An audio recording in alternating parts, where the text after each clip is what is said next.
kalau misalkan kita itu dilaporkan oleh orang lain, entah itu oleh kompetitor atau oleh siapapun itulah, melaporkan kita ke pihak yang berwajib ya, dalam hal ini kepolisian, maka nanti yang datang itu bukan BPOM.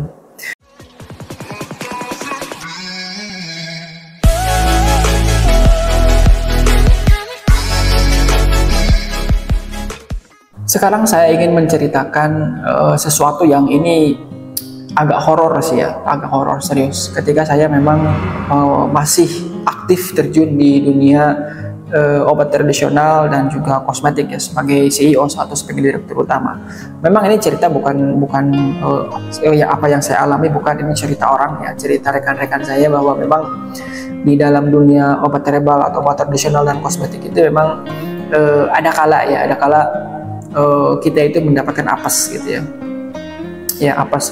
Di satu sisi apes yang memang bisa jadi itu adalah memang kesalahan kita atau kelalaian kita sendiri, atau bisa jadi kita tidak melakukan sebuah kesalahan atau melanggar prosedur yang yang berat gitu ya, hukumannya gitu kan. Tapi ya mungkin ada saja orang yang julid ya, atau nggak suka dengan pencapaian kita misalkan begitu ya, dan orang itu melaporkan apa yang sudah kita lakukan gitu kan kepada siapa ya, kepada instansi terkait lah, bisa BPOM atau bisa juga ke kepolisian gitu. Nah memang ya kalau misalkan kita itu kena sidak oleh BPOM, ada temuan-temuan, itu biasanya kita cuma kena SP ya, atau surat peringatan ya, bisa SP1 terlebih dahulu, kemudian ada perbaikan atau tidak. Nanti kalau misalkan belum ada perbaikan ya kemudian naik menjadi SP2 gitu kan. Kalau ya masih ngeyel gitu ya, nanti mungkin SP3. SP3 ya sudah pasti nanti disuspend, bisa izinnya itu ditarik ya, semua izin produksinya ditarik, otomatis ya izin edarnya juga beku ya, nggak bisa dipakai karena izin produksinya juga sudah dicabut, sudah ditarik gitu kan. Kemudian bisa jadi kita juga mengeluarkan biaya untuk merecall ya, merecall produk, jadi menarik semua produk yang sudah kita produksi dari pabrik kita. Nah ini sesuatu yang sangat memberatkan ya, tapi itu bertahap ya. Ada SP1 dulu peringatan pertama, SP2 peringatan kedua, SP3 peringatan ketiga. Tapi ya kalau misalkan itu kita itu dilaporkan ya, ini yang parah. Kalau misalkan kita itu dilaporkan oleh orang lain, entah itu oleh kompetitor atau oleh siapapun itulah, melaporkan kita ke pihak yang berwajib ya, dalam hal ini kepolisian, maka nanti yang datang itu bukan BPOM ya, biasanya orang kepolisian datang ya kan. Kemudian ya dengan segala prosedur yang mereka miliki gitu ya, itu bisa jadi nanti kita mendapatkan sanksi tertentu ya. Sanksinya ya bisa sanksi hukuman kurungan ya, bisa juga sanksi yang berupa ya denda gitu ya. Saya tidak tahu apakah denda ini memang masuk ke negara atau tidak ya, saya tidak tahu itu, tapi yang jelas dendanya ada, sudah pasti dendanya ada. Aturan terhadap denda pun itu ada ya, aturan terhadap denda itu ada, hukuman kurungan juga ada. Dan biasanya ya kalau kita sebagai pebisnis, daripada kita harus menjalani hukuman di sel gitu kan, sementara kita masih harus produktif ya kan, dan lain sebagainya, ya lebih baik kita bayar denda biasanya. Nah denda ini itu memang fantastis ya, bisa mungkin ratusan juta, bisa miliaran ya, bisa miliaran. Dan kalau tidak mau bayar ya otomatis kita kena hukuman kurungan gitu kan, sampai nunggu nanti vonis dari pengadilan seperti apa.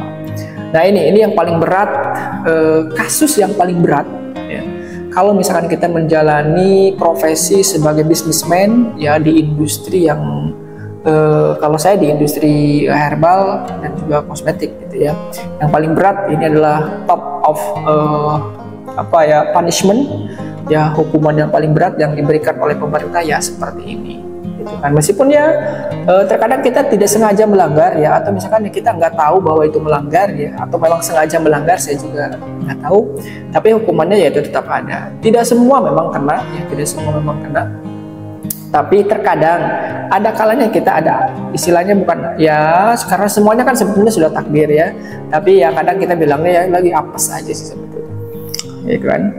Nah, itu lagi apa saja. Nah ini memang yang paling berat dari sisi saya ya, dari kita sebagai para praktisi yang bergerak di dunia obat tradisional, kosmetik, atau apapun yang terlibat dengan instansi pemerintah gitu kan, kebijakannya, yaitu BPOM, misal Kementerian Kesehatan dan lain sebagainya. Tapi yang paling santer sih ya, yang paling banyak beritanya itu adalah yang dari BPOM gitu kan.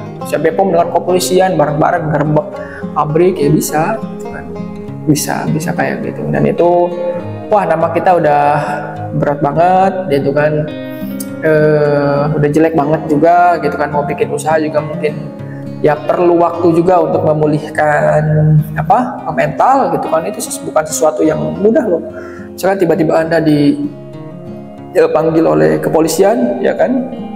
Ada teman-teman saya juga ya, beberapa juga sudah mengalami gitu kan, dipanggil kepolisian, kemudian ya HP-nya disita ya kan, kemudian tidak bisa komunikasi, ya ditanya panjang lebar ini itu dan lain sebagainya, ya berapa jam, ya bisa berjam-jam ya, tidak hanya 1 jam itu ya, bisa mungkin sampai larut malam, sampai tengah malam gitu kan.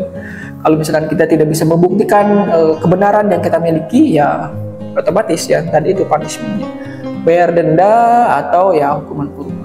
Dan biasanya ya mostly teman-teman di praktisi itu ya lebih milih bayar denda.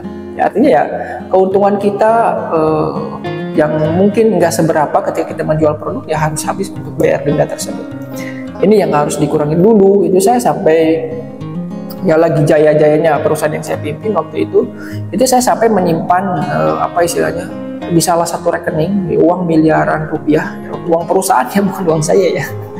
Jadi uang miliaran rupiah untuk apa? Untuk jaga-jaga kalau suatu saat memang ada yang apes tadilah dalam tanda kutip gitu ya. Memang kita semua pasti nggak mau mendapatkan hal tersebut. Tapi kalau memang udah kejadiannya ya bagaimana lagi? Itu saya sampai menyimpan uang gitu kan, miliaran rupiah. Untuk apa Pak? Untuk apa gitu kan? Untuk jaga-jaga kalau misalkan suatu saat tiba-tiba ya saya melakukan kesalahan baik sengaja atau tidak sengaja misalkan begitu ya, tapi kemudian terkena delik hukum, kemudian saya dibawa, ya otomatis saya harus bayar denda. Saya nggak mau dong dikurung di tahanan gitu kan.